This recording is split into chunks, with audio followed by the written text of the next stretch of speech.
A reading from the Holy Gospel according to Mark, chapter 6, verses 45 to 52. The passage is taken from the Message version of the Bible. As soon as the meal was finished, Jesus insisted that the disciples get in the boat and go on ahead across to Bethsaida, where he dismissed the congregation. After sending them off, he climbed the mountain to pray. Late at night, the boat was far out to sea. Jesus was still by himself on land. He could see his men struggling with the oars, the wind having come up against them. At about 4 o'clock in the morning, Jesus came towards them, walking on the sea. He intended to go right by them, but when they saw him walking on the sea, they thought it was a ghost and screamed, scared to death. Jesus was quick to confront them. "Courage! It's me. Don't be afraid." As soon as he climbed into the boat, the wind died down. They were stunned, shaking their heads, wondering what was going on. They didn't understand what he had done at the supper.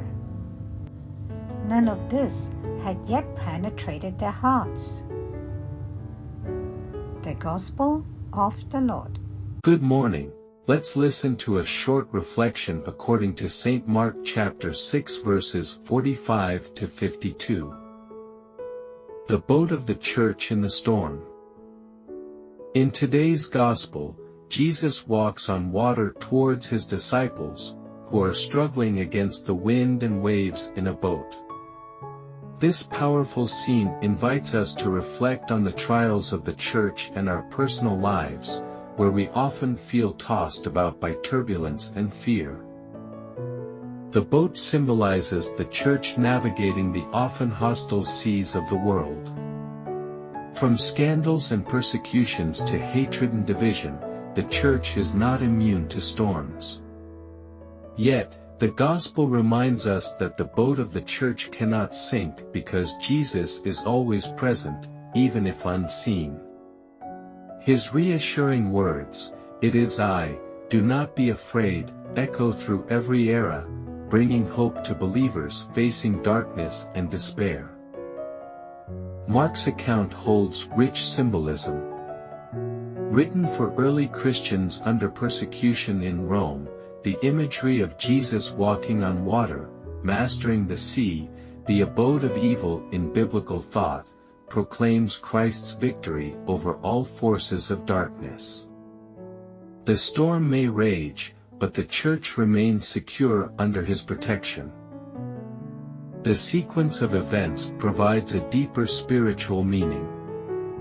After feeding the multitude, Jesus retreats to the mountain while the disciples are sent onto the sea without him.